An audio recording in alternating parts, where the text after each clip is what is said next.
Hi everyone, it's Don and I hope you're having a fantastic day. Well, on one of my recent cruises, I had a chance to talk to somebody who recognized me from security on a cruise line.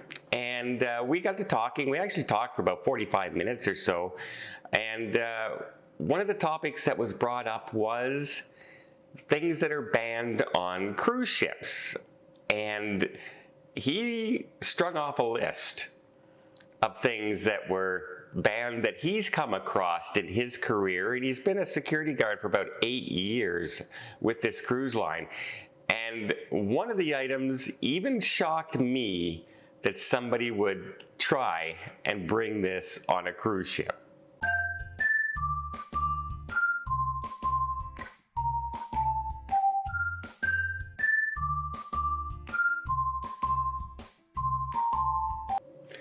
So I'm going to leave out the obvious things. You're not allowed to bring drugs on board. You're not allowed to bring weapons on board. You're not allowed to bring your own homemade food on board. All that kind of stuff, right?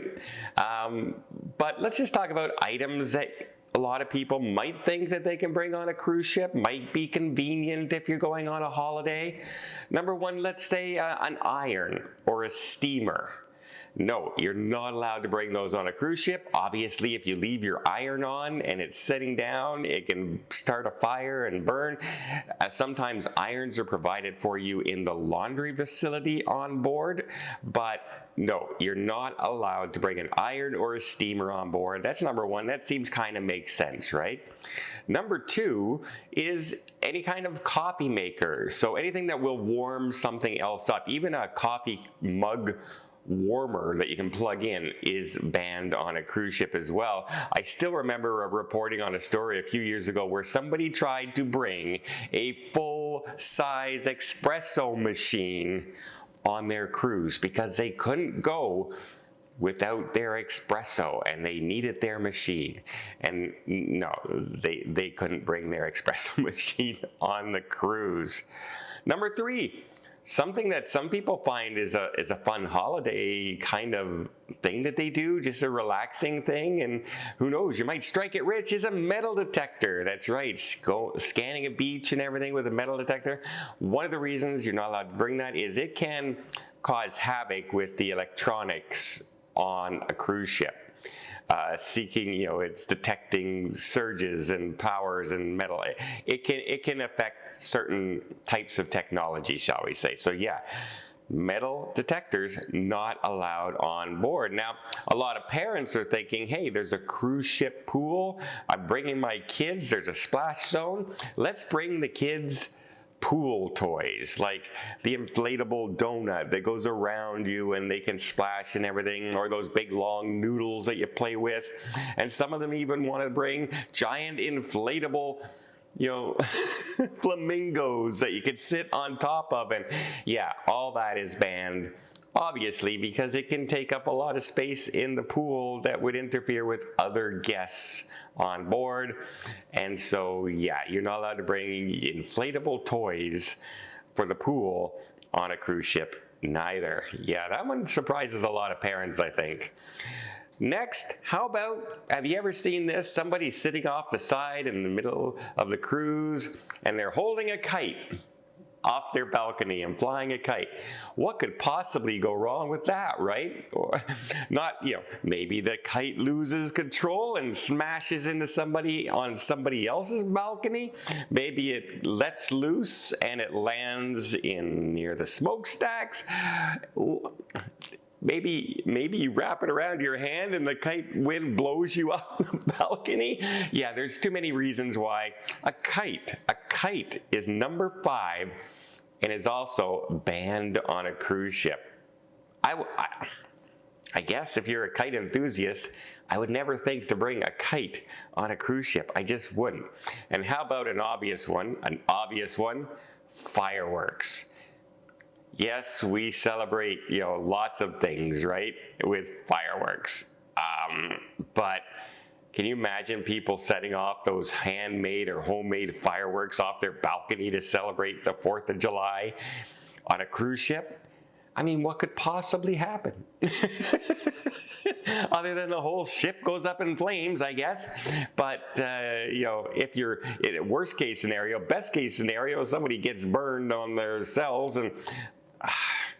But people have actually tried to bring fireworks on cruise ships. All right, I guess, right? Number 7, how about people who want to bring their full-size surfboards or kayaks onto the cruise ship? Let's all store everybody's private little boat, so when we get to shore, they can get these. We have to go back underneath the deck and everything and bring them all up and bring them to people so they can go off on their shore excursion. And then when they come back with only 3 minutes left before the cruise sets sail, we can try and get it back on the ship in time to pack down below. Yeah, that's not going to happen. You cannot bring a kayak or surfboards on a cruise ship. Speaking of boards, any kind of boards with wheels, including those hoverboards or, you know, shoes with the wheels that pop out like kids have sometimes underneath. Rollerblades, roller skates, not allowed, and skateboards are also not allowed. For obvious reasons, if you started to use them actually on the cruise ship, you could hurt other people besides yourself. It's a fall hazard, etc., etc., etc. And the cruise lines know that there'd probably be a lawsuit in the making if somebody was dumb enough to bring on rollerblades, put them on the pool deck, jump up on the pool deck, slip in the watery, wet ground, and then blame the cruise line because there was water around the pool and they were roller skating. You know that lawsuit would be coming. You absolutely know that lawsuit would be coming.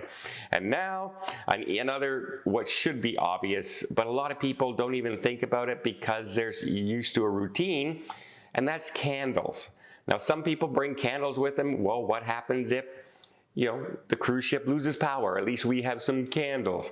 Some people have a tub in their stateroom, depending on their kind of stateroom, and they like the candles inside the tub, you know, off to the side to illuminate, to relax you. Scented candles to, you know, lighten, freshen the room up a little bit.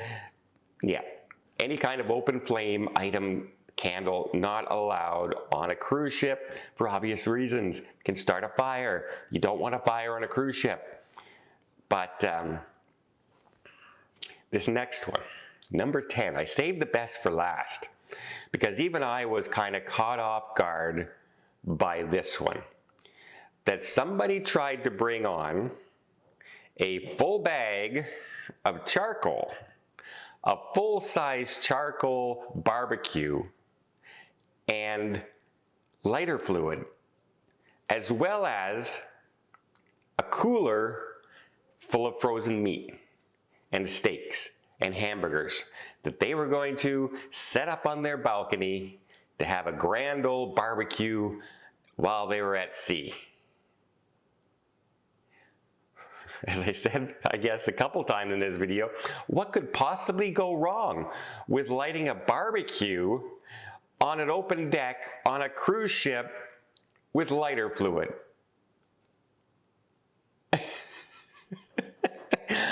I looked at him, I said, you can't be serious. He said, oh no, and he had pictures to prove it. And he showed me the pictures on his phone because, yeah, he says that's the strangest thing he's ever come across, somebody trying to bring something on a cruise ship. And I will admit, that one I was not prepared for. Can you imagine somebody just coming on, they have a barbecue all folded up in their luggage, a cooler full of frozen meats with ice around it, and lighter fluid and charcoal. And I don't know. Obviously somebody who's never cruised before, and obviously somebody who never really thought it through. Well, that's 10 things that you're not allowed to bring on a barbecue. Did number 10 surprise you? How about inflatable pools toys? Did that one surprise you? Kind of surprised me a little bit. Kites? Wouldn't have even thought to bring it on board. Hoverboard? Wouldn't have even thought to bring it on board. But I'm 60, I'm not a younger person, and so maybe somebody who in that generation would, you know, enjoys that kind of thing, might be caught off guard by, yeah, you can't bring that on a cruise ship. Well, I hope you appreciate this little video. If you did, please give it a thumbs up. Want to see more tips, more tricks, more travel vlogs from around the world? Hit that subscribe button. Until next time, have yourself a safe and a great vacation.